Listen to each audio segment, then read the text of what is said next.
No hay espacio para subir más los impuestos en Colombia. Son altos, son asfixiantes, son complejos y no están ayudando a la formalización. Entonces, ¿se puede bajar impuestos? La respuesta es sí. ¿Cómo se bajan?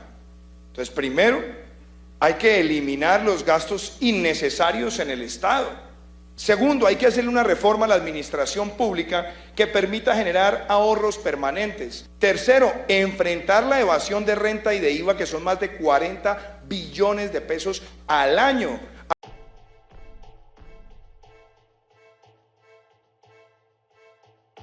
Que Carrasquilla quiera que los colombianos paguen más impuestos es una ofensa para el país. Hace apenas 2 meses le regaló 65 billones de pesos a los súper ricos y a las transnacionales.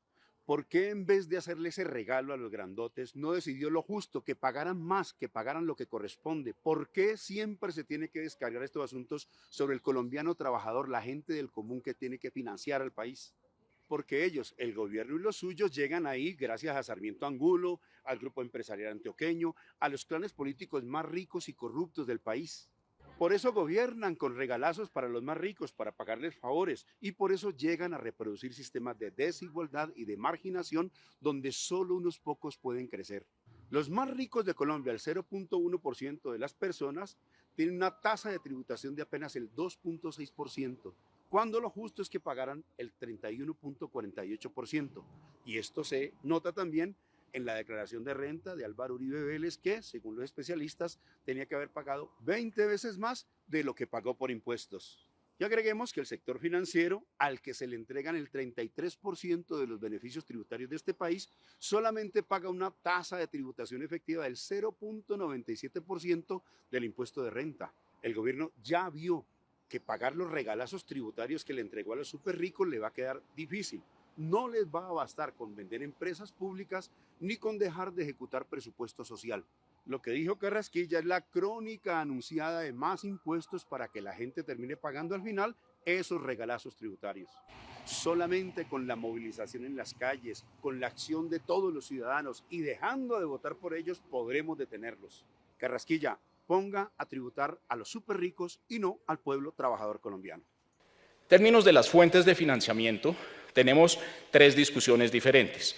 La primera discusión se refiere al IVA, que es un tema polémico, pero yo quiero enfatizar que aquí se hace una reforma que es una reforma moderada si nos comparamos internacionalmente, y como les voy a mostrar, en segundo lugar se respetan, como lo ha dicho muchas veces el señor presidente, los bienes básicos de las canastas de consumo colombiano. El segundo capítulo son modificaciones que proponemos al régimen aplicable al impuesto de renta que pagan o que pagamos las personas naturales en nuestro país. Y en tercer capítulo hace referencia a las rentas gravables o a los impuestos pagados por las personas jurídicas, o sea, para las empresas.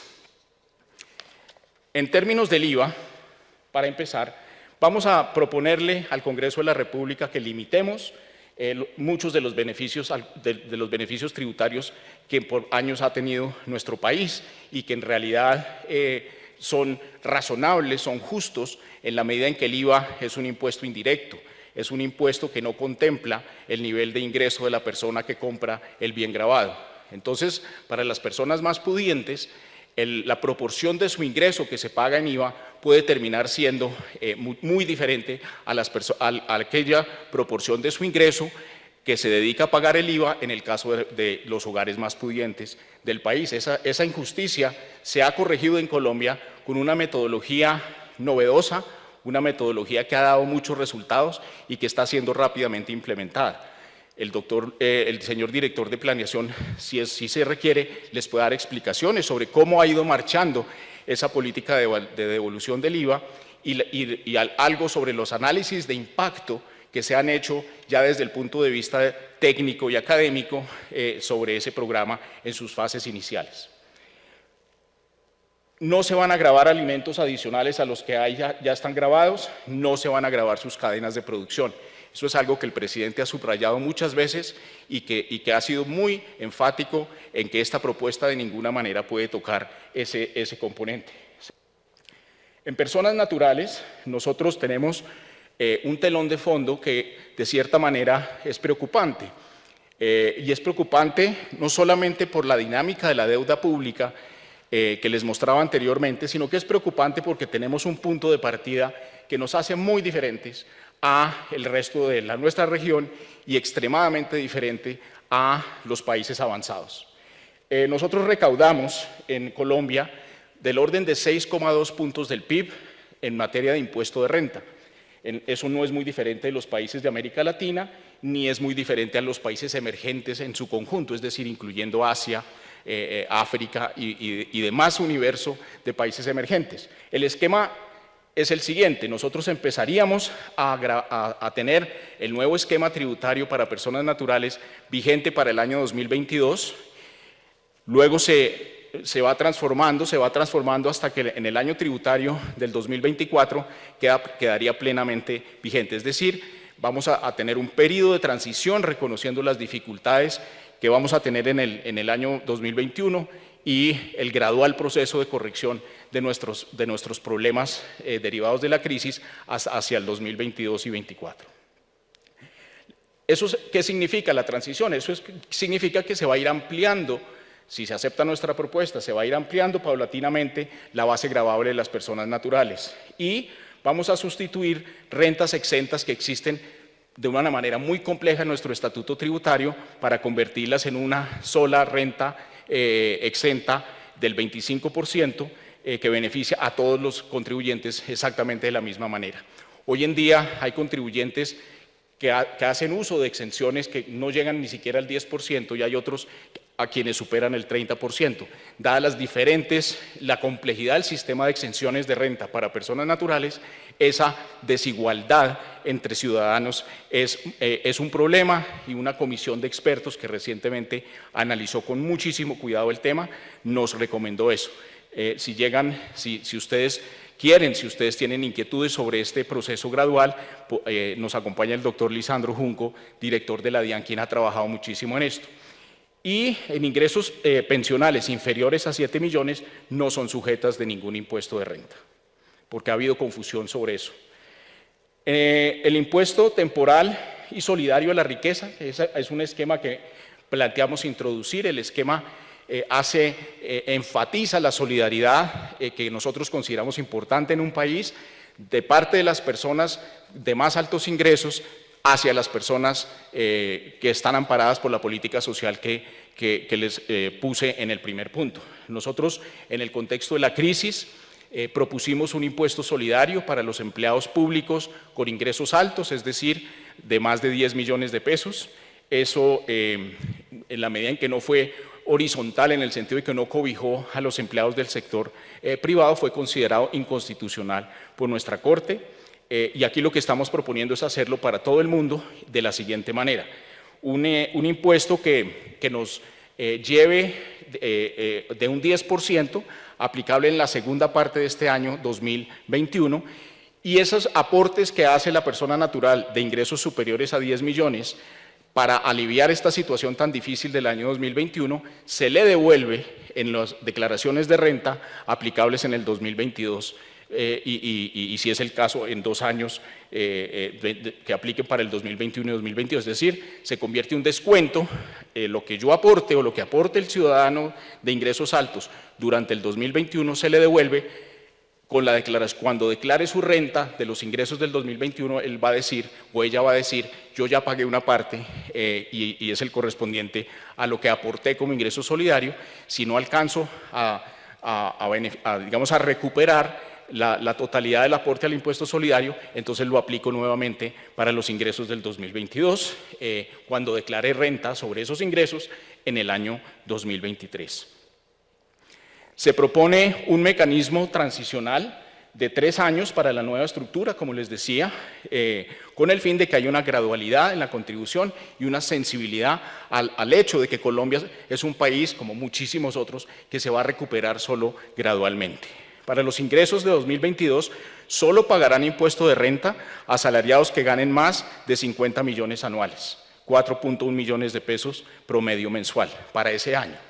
En el 23 proponemos que es únicamente los de 35 millones, es decir, del orden de 2.9 millones de pesos promedio mensuales, y en el 2024 los que tengan ingresos superiores a los 30 millones, es decir, 2,5 millones de pesos mensuales.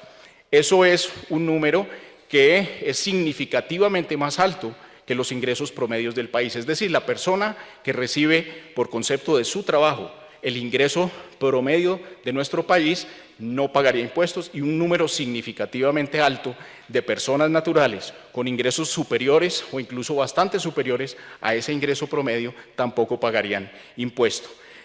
Aquí tenemos un gráfico en el cual ponemos las tarifas tal y como estarían en el año 22, 23 y 24 al amparo de nuestra propuesta.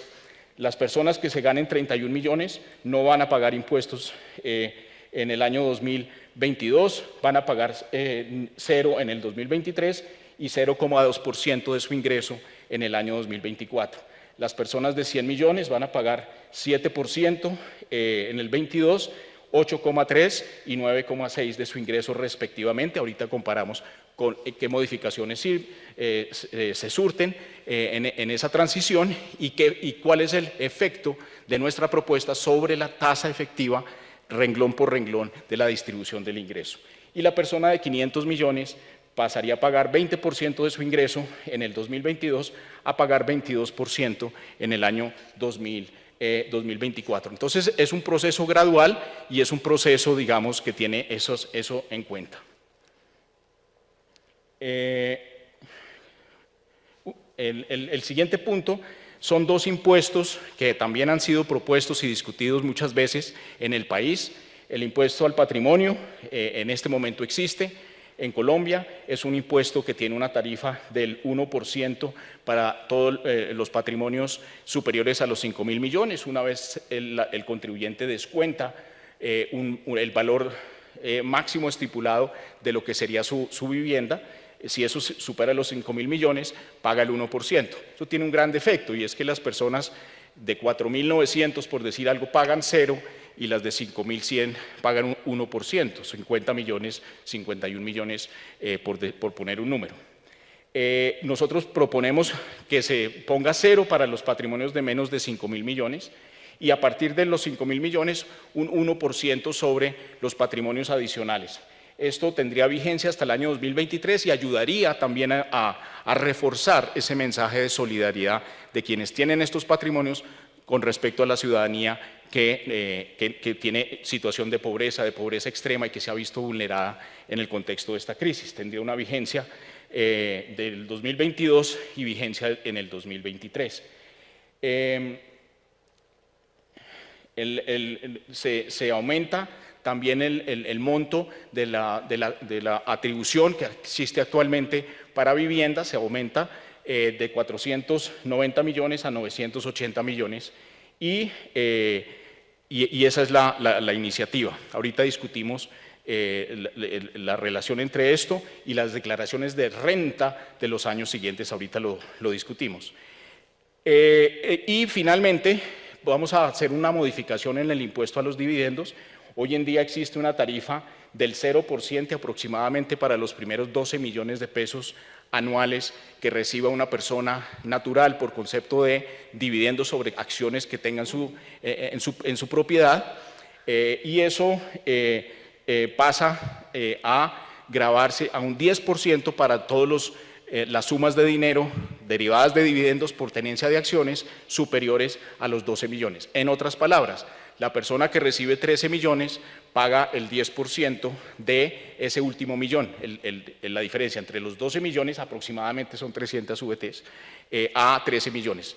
Pongo números redondos para que quede claro en términos de pesos.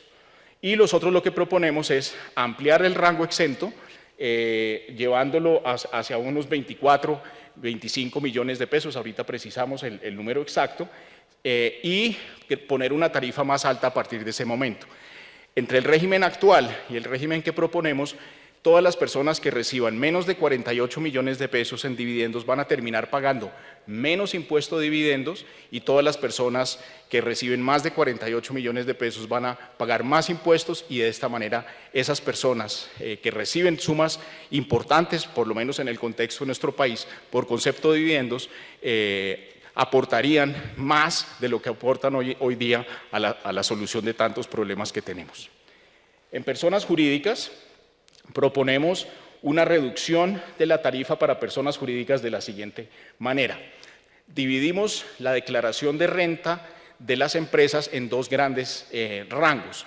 Los primeros 500 millones de renta gravable, que básicamente son las utilidades de la empresa, sus 500 millones las obtiene una empresa, por ejemplo, que tenga ventas de 10.000 millones de pesos, que es una empresa pequeña en nuestro país, y tenga un margen sobre ventas del 5%, es decir, que tenga unas utilidades derivadas de su flujo de ventas de la empresa, del comercio, del establecimiento que uno a bien tenga, y pagaría sobre esos primeros 500 millones 24%. Y proponemos para las empresas pequeñas terminarían pagando 24%, es decir, la empresa que tiene utilidades de 400 millones pagaría una tarifa de 24%, la que tenga 600 millones pagaría 24% sobre sus primeros 500 millones y 30% sobre los siguientes. Para las empresas muy grandes, la tarifa se aproxima a la tarifa general. Para las empresas más pequeñas del país, la tarifa es la tarifa especial.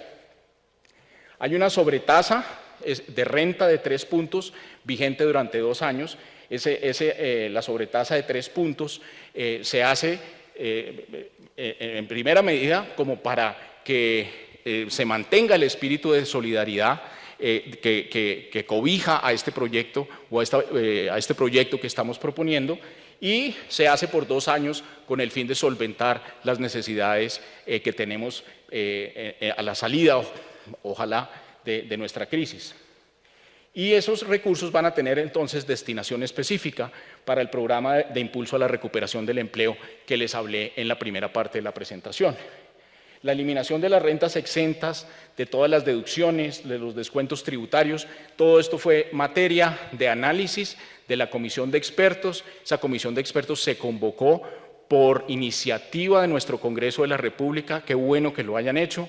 Esos expertos nos dijeron: ustedes tienen demasiadas exenciones en el régimen de impuesto de la renta, quítenlas, y nosotros decimos, nos parece muy bien. Muchísimos otros analistas y expertos en tributación nos han dicho exactamente lo mismo, y simplemente lo único que hacemos es, las personas que hayan constituido empresas al amparo de uno de esos tratamientos, pues mantienen esa estabilidad jurídica. Los nuevos establecimientos quedan cobijadas con el nuevo estatuto. Eso irá convergiendo a que todas las empresas nuevas del país estén amparadas por esta nueva propuesta sin exenciones. Claro, lo hacemos, pareció conveniente proponer que se haga desde el año 2023.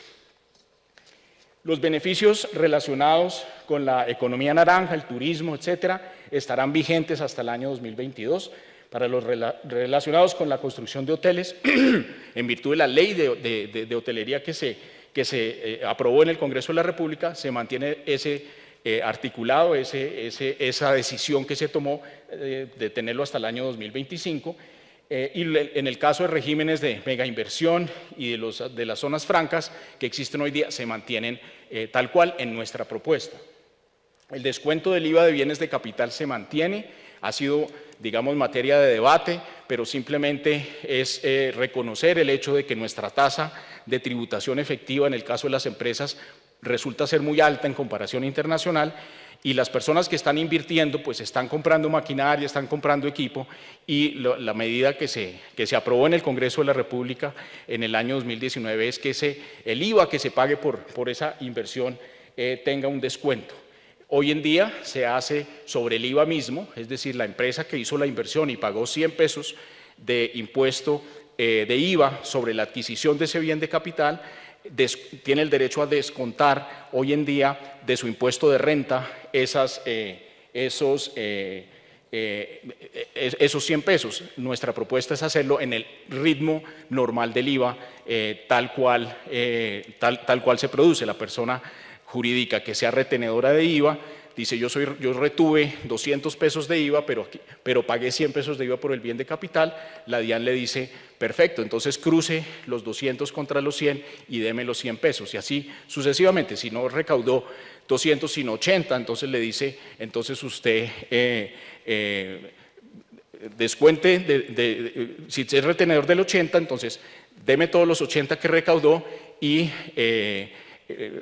decir, guarde todos los 80 que me debe por ser retenedor de 80 y la DIAN le da un 20 pesos adicionales dentro del contexto del ciclo del IVA. Y si es una persona que no es retenedora de IVA, una persona jurídica que no es retenedora de IVA, pues puede optar por mantener el régimen ligado a su declaración de renta. El descuento del 50% del ICA se elimina la propuesta, la iniciativa actual que lo llevaba al 100%, es un impuesto que ha generado, es un descuento, perdón, que ha generado muchísima polémica y nosotros aceptamos esa polémica manteniendo el ICA, el descuento del ICA del 50% y no llevándolo al 100%, y esa es la propuesta que llevamos al Congreso de la República.